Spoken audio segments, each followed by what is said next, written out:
Hello, welcome back. We are four struggling filmmakers. My name's Emma. Joined with me is the lovely Noah. Hi. Jimmy. Why am I not lovely? Hi. And the lovely James. Hey, hi. And a shock to you, we're joined by a lovely guest. Today we're joined by none other than Brennan Backs. Hello, thank you for having me.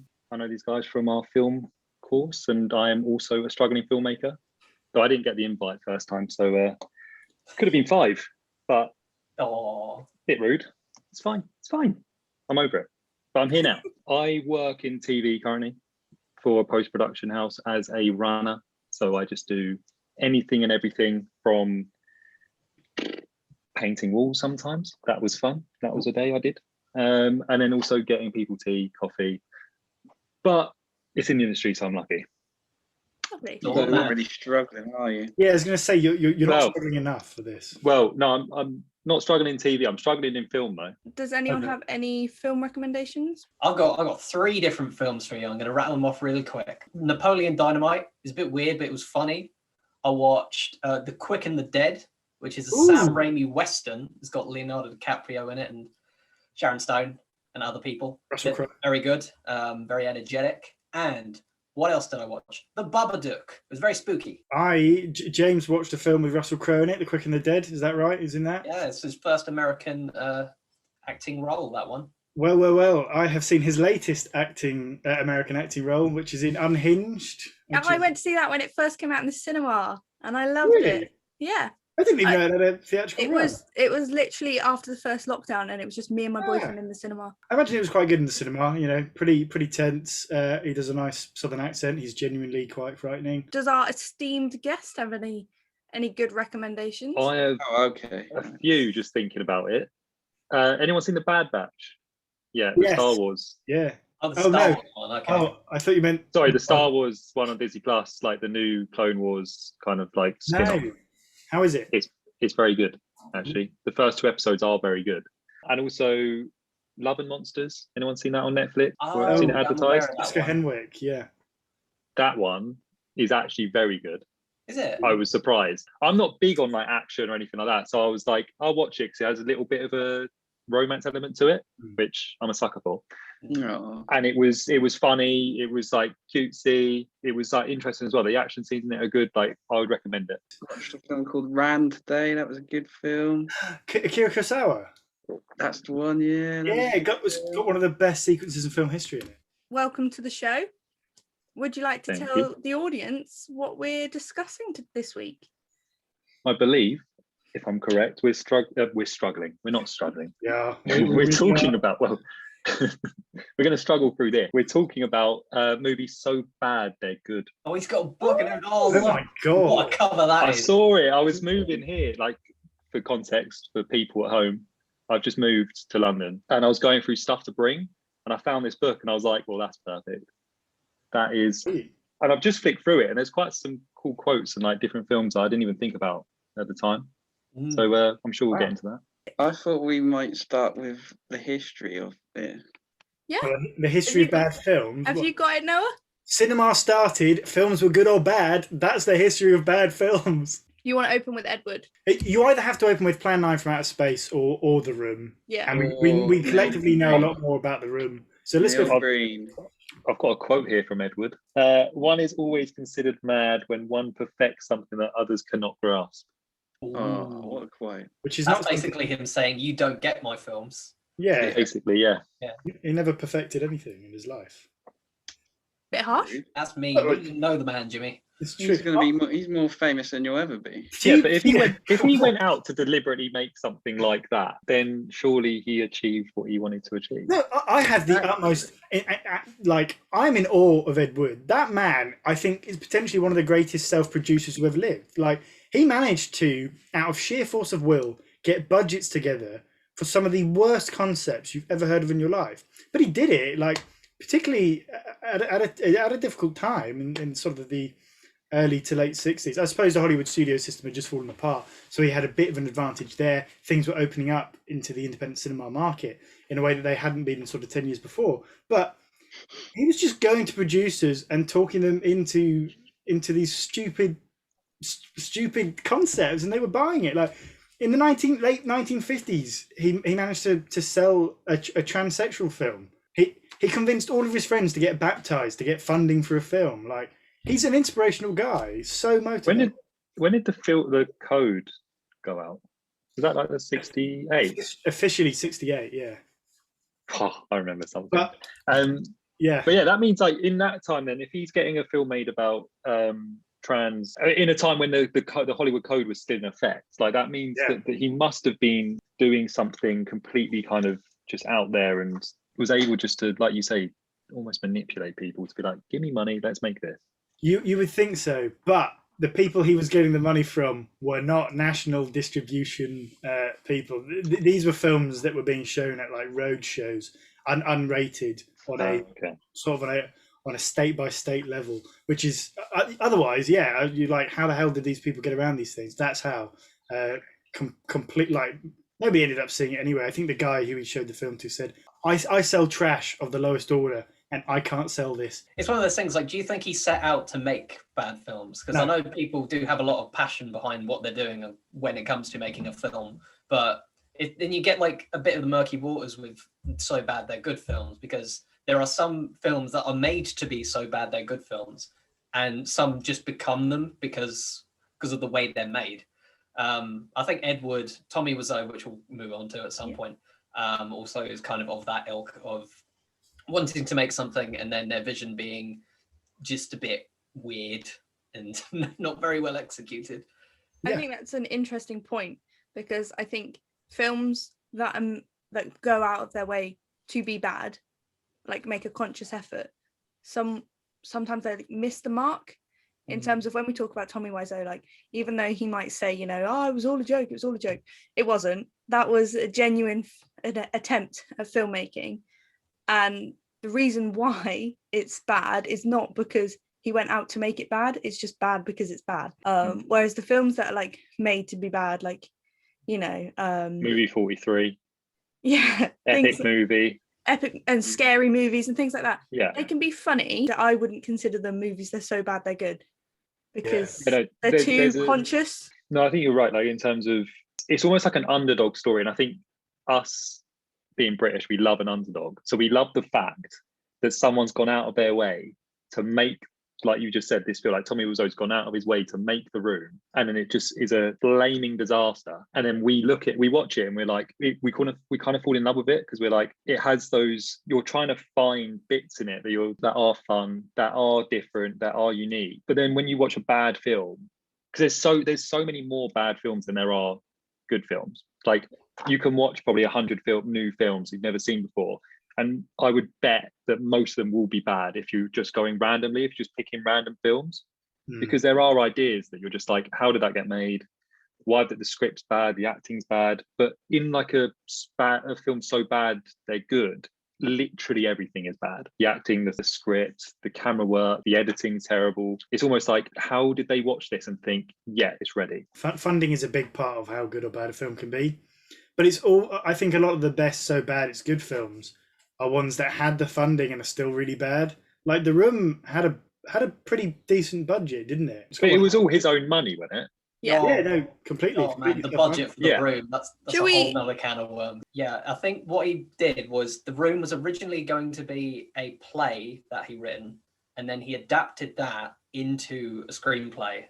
And then, how easy is it to adapt plays into screenplays, and vice versa? Famously difficult. I'd argue it's not that difficult. That's probably the most easy. I mean, according to Mark, all I wrote was plays.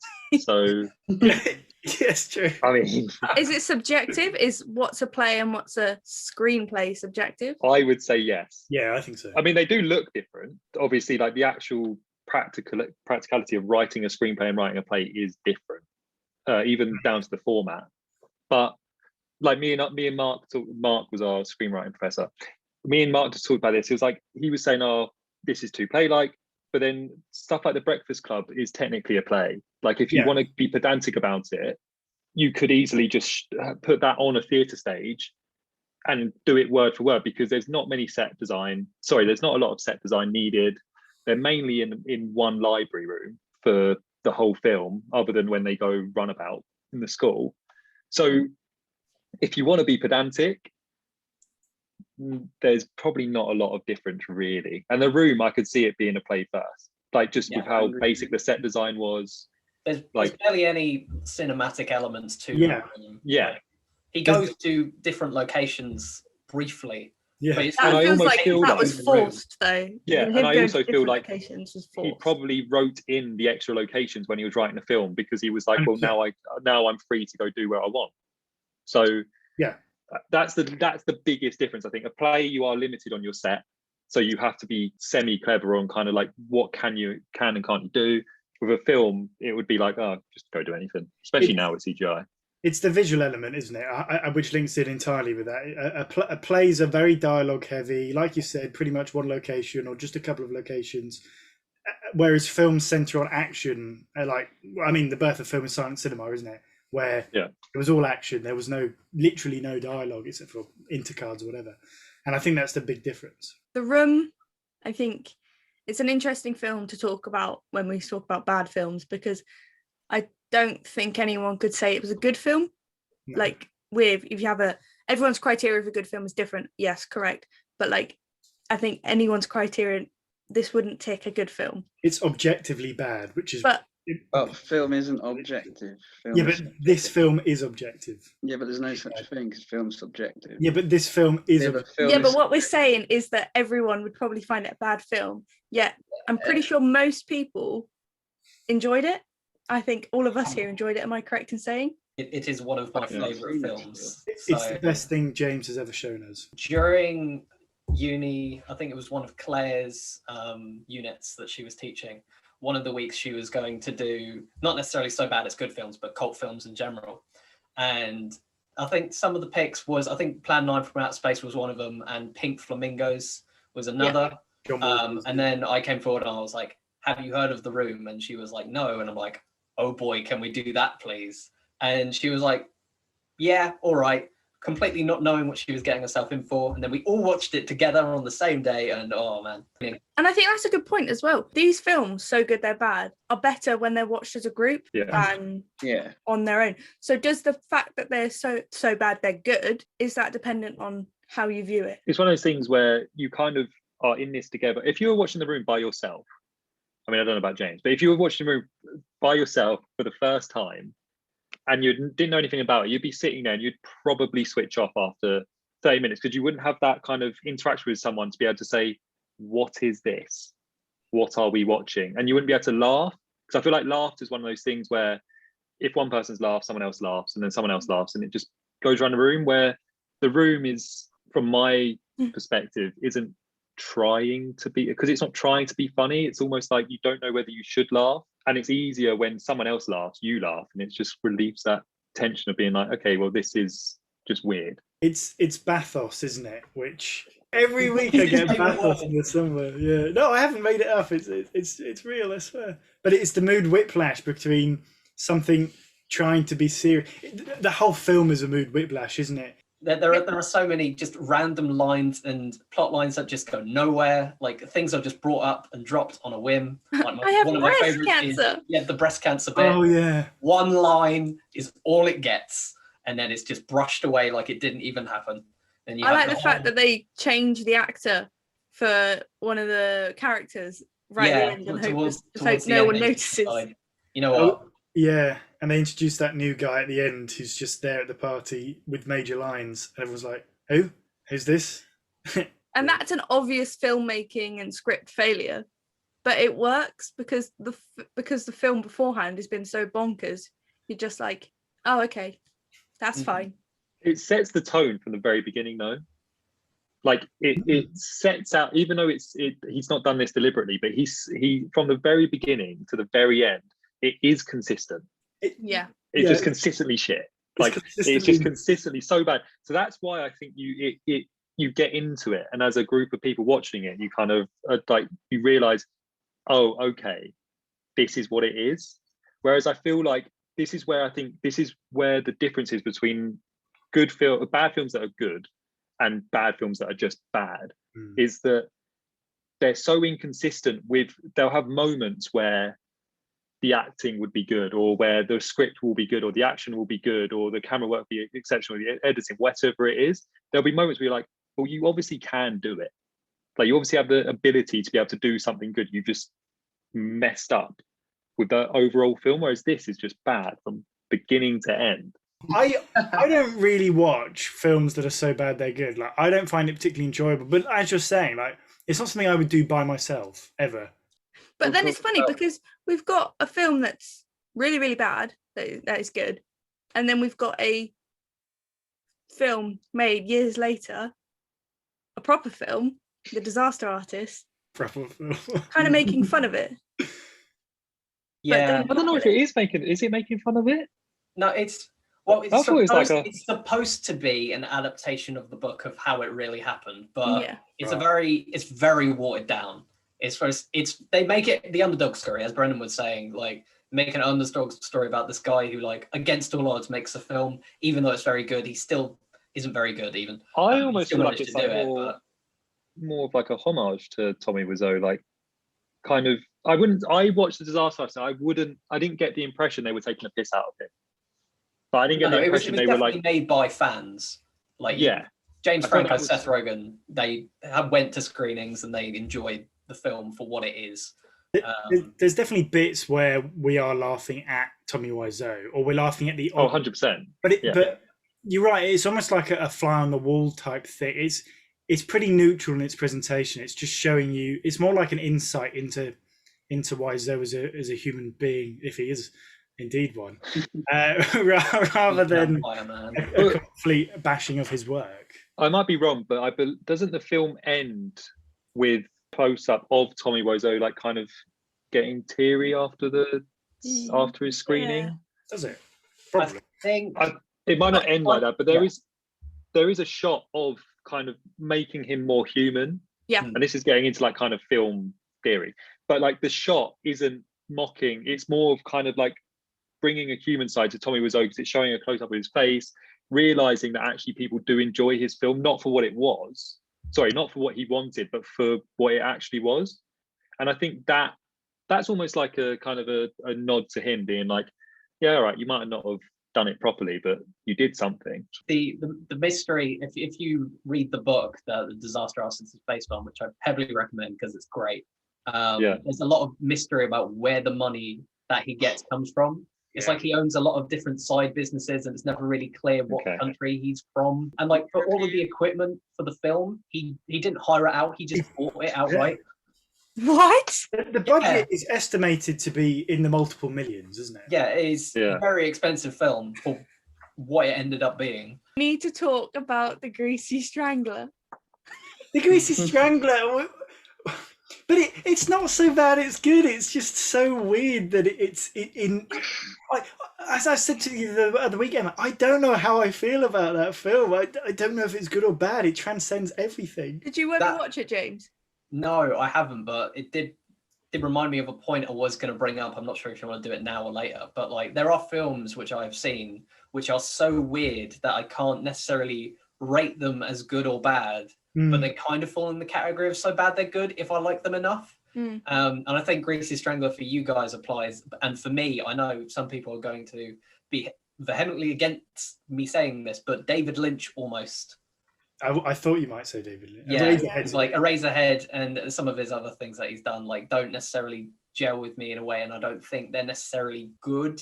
I think when we talk about good or bad, as Noah was saying earlier, film is subjective. Like The Room, we can all agree is bad. But when it comes to like David Lynch, Eraserhead, I know, James, you and I are in the same category of didn't get it, don't like it. No, I didn't hate it, but like it's not for me. Yeah. Jimmy and Noah, I think they quite liked it. I like one scene in Eraserhead, which I think is genius, and then the rest of the film, no. What were your thoughts on Eraserhead, Brennan?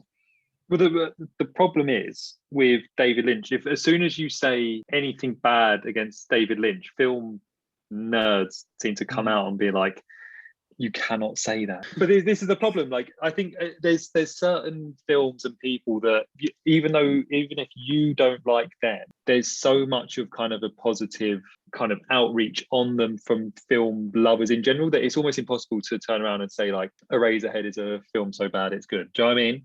Yeah. Like, Yeah, because there is a general consensus that David Lynch is a genius. but that does work both ways, I think, as well. Like, if you turn around and say you think The Shawshank Redemption is overrated as a film, for example, Yeah. just having that massive consensus is the word of opinion on it makes it impossible not to have that opinion. Well, it doesn't make it impossible, but Yeah. it actively restricts how much you can have that opinion. Like, if anyone goes in watching Citizen Kane now, you are almost predetermined from the start to think it's a good film. It's the best film you've ever seen. Because and the it's rating is obviously- amazing. Yeah, It is. you can't escape. Same goes for The Room. Nobody goes into the room thinking this might be good. You know, the reputation is so powerful. I was going to say that's where like you get a lot of films like stuff like Fight Club, Shawshank Redemption at the Yeah. time were completely dismissed. Yeah. And almost if we were making this maybe in early 2000s, we might be sitting here saying, "Do you know what, Fight Club actually is a film." It's more of a cult film, obviously now. But I mean, like, at the time, you probably could get away with saying, because the general consensus was Fight Club bombed the box office. It wasn't received very well by critics. No one seemed to like it. And I wonder if we were making this in early 2000s, would we be sitting here now saying, "Do you know what, Fight Club's maybe not so bad, it's good." But like Fight Club's one of those films where it's bad, but actually we really like it. It's one of those films that we can all kind of get on board with. Films that are so bad they're good, they are just objectively bad. Cat in the Hat, come on. I loved that as a kid. That is a brilliant film. Still got I good don't know why lines. everyone hates it. I want to know why. People hate it. Yeah, Wasn't no, Jim Carrey really creepy in it? Yeah. Was that one of the things that people kind of look at now and be like, "That's a bit weird"? You know, it's a bit weird. He did make some inappropriate sex jokes. And yeah, but every comedy in the 2000s made inappropriate. Yeah. Have you seen Airplane? yeah, but I think it was like as he was talking to the kids. Yeah, but Airplane has a scene where he says, "You ever seen a grown man naked, Jimmy?" I think he actually says it to a guy called Jimmy. Like, Yeah. it's funny. The Cat in the Hat has a particularly poor reputation. I think it's in the bottom 250 films on IMDb. But that is a film that is well made as a film. You can't Is it say bad? it's well made, but people just And it's a popular that's book as fine. well. You know, you can't beat Dr. Seuss. Yeah, which So it was always like Dr. Seuss books are strange. So I think maybe they took that and went a bit too far with it, and maybe that's why people don't like it. I think, then it's a true adaptation of Yeah. the book, then, isn't it? You Yeah. can't really criticize it for that.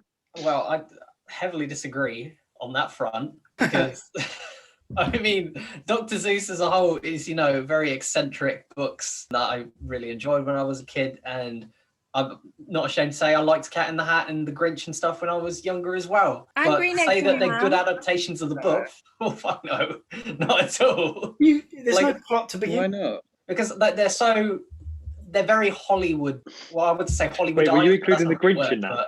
Were you including the Grinch in that? He was talking Yeah, about the book. I'd say I'd include the Grinch in that. The Grinch and the Cat in the Hat, whilst very different in tone, fall under the same umbrella of like Hollywood trying to do that live action Doctor Yeah. Seuss stuff, and it just ended up being a bit weird. Is there such thing as a so good it's bad film? Like there are films which are technically well made, well written, and well acted. I There is, think there is. James is onto That something. you personally just think are terrible. Lincoln. Trash. Yes. Oh, that's- actually, yes.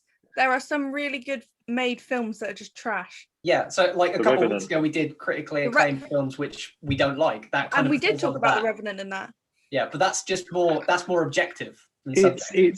it's the Oscar bait stuff, isn't it? Yeah, Where they've deliberately gone out of their way to make something very, very good, and you cannot argue that it isn't, that it's not well made, well written, whatever. But there's something inside you just like, this is just cheap.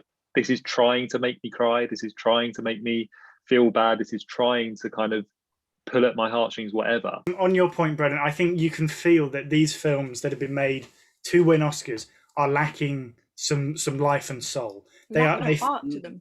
they are lacking heart. They feel like they've been made by a group of executives in a room who are saying, "How do we win an Oscar?" Not some passionate young filmmaker, he or she, who has come in with an idea that they love and they want to show to the world, and said, "Look, I want to make this." No, it's oh, who do people love? They love Abraham Lincoln. Nobody can say a bad word about Abraham Lincoln. Who else do people love? Daniel Day-Lewis. Let's make Daniel Day-Lewis, Abraham Lincoln with Steven Spielberg and win some Oscars. The Amazing Bulk is a good film. Amazing Bob. Oh, I was going to talk about like the Asylum films and Mockbuster. Yeah, the Mockbuster. So, to those who don't know, there are films which are there to capitalize on recent releases by just doing a cheap version of it in like bargain bin DVDs. So, the Asylum are most well known for Sharknado. They did that, and that was their most popular one. They did Paranormal Entity, which is obviously for paranormal activity. You got Atlantic Rim, so Pacific Rim. Pacific Rim. Yeah, and then you got Ape versus Monster is the most recent one. No. Godzilla versus Kong. Wow. Yeah, there's some cracking names that they chose. I have a point related to this. Go on. So Roger Corman, who I like to talk about too much. So Roger Corman is known as one of the biggest producer gurus in Hollywood. He took production companies and zero budgets, literally budgets of like 25,000 for films, and would return millions by making cheap, good quality, low budget films. But as you get towards the sort of about the 80s, Roger Corman worked out something that changed Roger Corman films. And apparently Roger Corman eventually said that he had been making for a long time films that had really low budgets that he was still trying to make good. And occasionally he would hire a director who would make a film that was really bad, although it was trying to be good. And he worked out that he was making the same amounts of money, if not more money, on the directors who were making bad films and the good films. So Roger Corman got to a point where he said, I'm not going to bother trying to make good films anymore. I'm not going to care about the quality. As long as it doesn't actively break the rules of cinema, I'm just going to make bad films now because they're making me money, which I thought was really interesting. So I've spoken about this before. Everyone knows my favourite genre is shitty shark films. And the best place to find that is Netflix. Like, I go out of my way to watch bad shark films just because they give me a giggle. And sometimes I'm pleasantly surprised and they're good. Why is it always animals films? Like films relating with like, animals that have this sort of like so good they're bad. Like I can name 9 Lives. You ever seen that with Kevin Spacey? Oh yeah.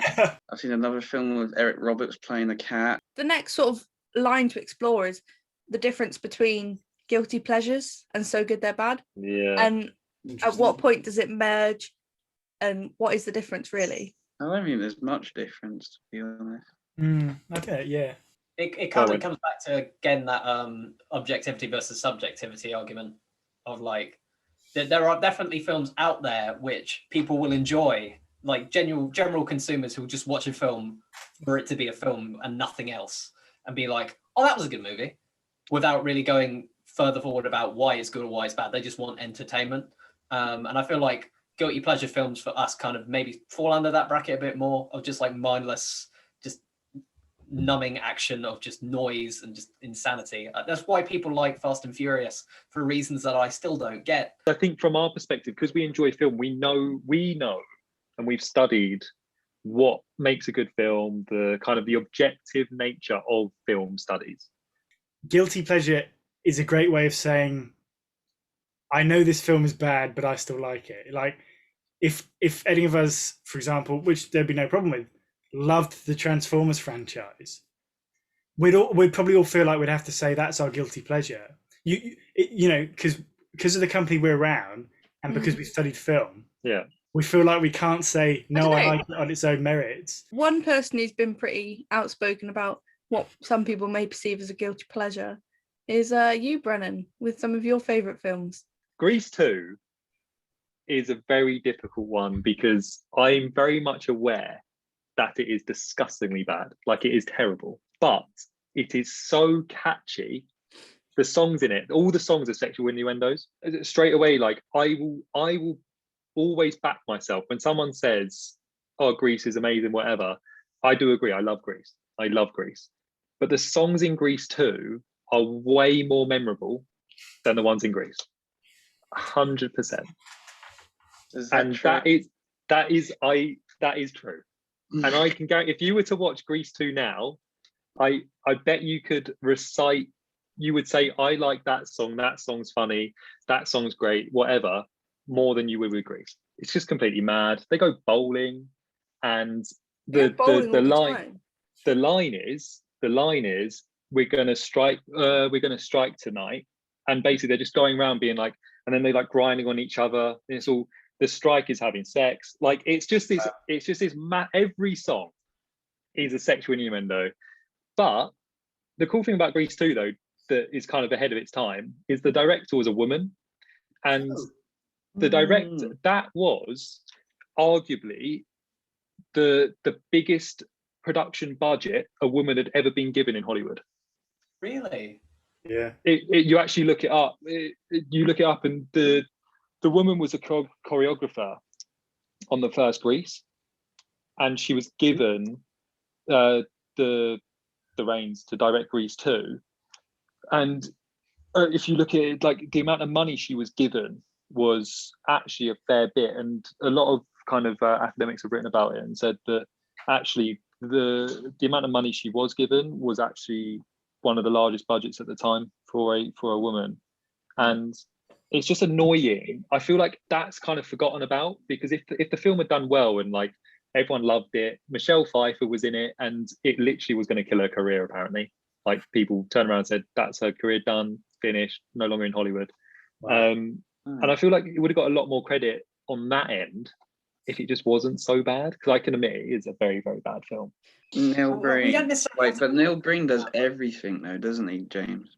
Yeah, he does do everything. He's another one of those Tommy Wiseau types who's, you know. Is he real? Is it real, or is it? Do we know? We don't know.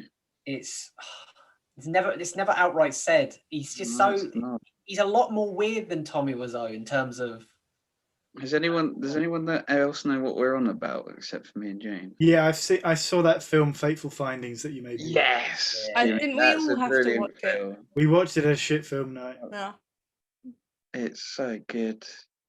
I can't comprehend how he came up with that. He does everything, doesn't he? He edits. So he must be quite The like, ultimate he must know independent what he's filmmaker. doing, do you know what I mean? No, Ed Wood No, edited his own stuff. It doesn't mean a thing. He produces it as well. Yeah. He directs it.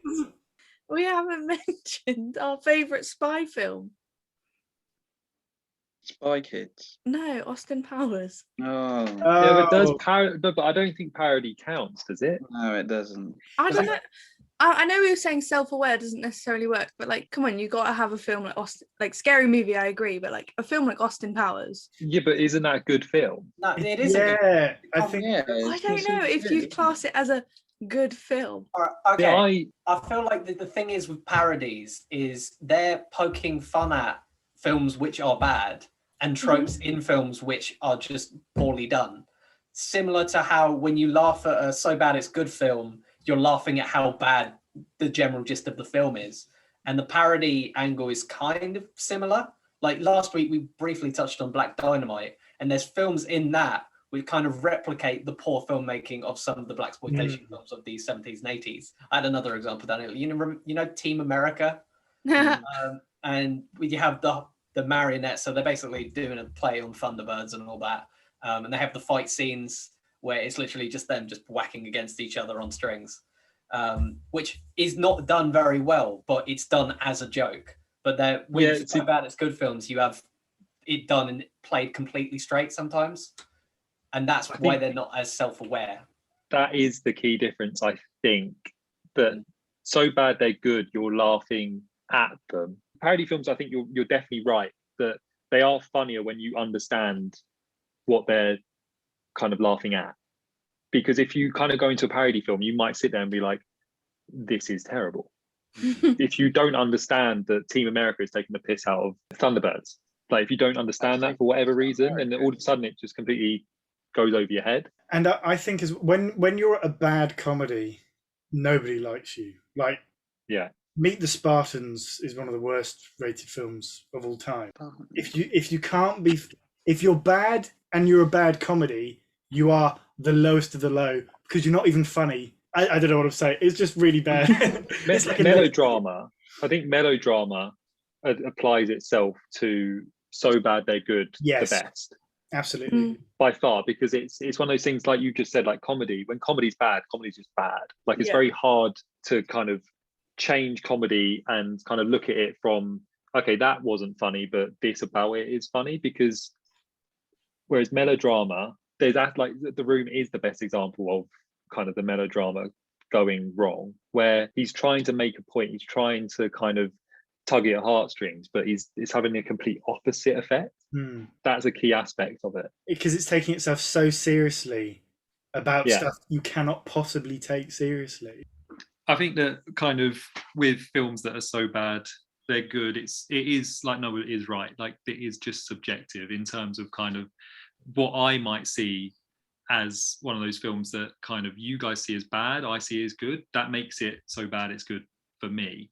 But I think there is a clear kind of consensus that we can agree on, where films that are objectively from kind of a film study standpoint are bad, and kind of across the board bad, not just kind of, oh, the writing's good but the acting's bad.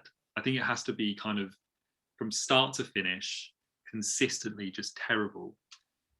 And at that point, I think you can get behind and kind of back up the idea that something is so bad it's good. And I think The Room is just the best example of that. Oh no, do you know what has changed now? Golden Globes has been rescinded. NBC have said they're not doing it, they're not going to show it anymore. Every actor's coming out and saying, Tom Cruise gave back his Golden Globes today. Why? So the Golden Globes are under fire at the moment for kind of being not inclusive, for not being also, they're not being very kind of outward with who they are, how they vote, and kind of why they're not going to change. And what's happened is there's been a lot of backlash online. So I know Scarlett Johansson has basically called them out saying, don't watch it, don't kind of give it any credit until they come out and say, this is who we are and we're going to change. And I think with their reluctance to actually say, to admit that they're wrong, people like Tom Cruise are starting to give back their Golden Globes. NBC, I'm pretty sure it was today, but which is Tuesday the 11th of May, have said that they've dropped the Golden Globes from their coverage. And that's purely because I think it's 90 members and they're all white, and they're all, or they're at least 95% white, all mainly men. And a lot of people are saying it doesn't reflect the film industry, it doesn't reflect who we are as kind of a diverse group. I just find it quite interesting that kind of everyone's band together and said no. It is very interesting. It's not unusual for this to come up, but I think you're dead right, Brennan. It is very interesting to have such a unified reaction to it, to actually do something about it. Because there's a lot of times this sort of thing happens where people say, oh, are the Oscars very inclusive, that sort of thing. And for a week or for a day, some people speak out and say, yeah, we should look into this. And then nothing happens. Do you think it would have happened to the Oscars, though? Of course it wouldn't have. Of course. Do you think you would have Meryl Streep would be like, here's my Oscars back? Ain't nobody giving up an Oscar, are they? Yeah, that's the thing. Like, I just feel like it's almost because it's the Golden Globes, people were able to say, we don't really, because no one really cares about the Golden Globes, let's be honest. I mean, it's funny to watch Ricky Gervais annihilate celebrities. Yeah, that's the best thing about it. Yeah, like it's funny because we're obviously talking about like movies being self-aware, whatever. Ricky Gervais was self-aware that the Golden Globes were full of like shit and full of shitty people. Yeah, almost painfully so. And I do think that there is that argument of kind of like, it's good that it's happening and they should be called out and these actors should be kind of going out there. But Scarlett Johansson is a bit of a hypocrite because she's taken kind of, what role did she get in a lot of bother for not being going to an Asian actress? I think Ghost in the Shell. Yes. Yeah, Ghost in the Shell. The adaptation of that one anime film. Yeah, like these actors, it's very easy for them to kind of sit on their high horse and be like, this should be more diverse, they should, but if it was the Oscars, would they do the same? And if someone was offering them a lot of money to star in a film, would they sit there? Because I'm pretty sure Scarlett Johansson defended herself for doing it. Probably. Yeah. I mean, if you're getting backlash, you tend to speak out. might be wrong though, so I don't want to slander her. I'm pretty sure she didn't turn around and say you're right. You're dead right. Right. So that's been the 4 struggling filmmakers with me, Brennan, making it the 5th one. And I hope you are keeping positive and staying negative in these difficult times, and maybe you've even got a vaccine coming up. Who knows? See you next week, and I believe they're going to be discussing documentaries without me. So enjoy. Bye. Yeah. That's. Hang on. If I may jump in, I'll save the other.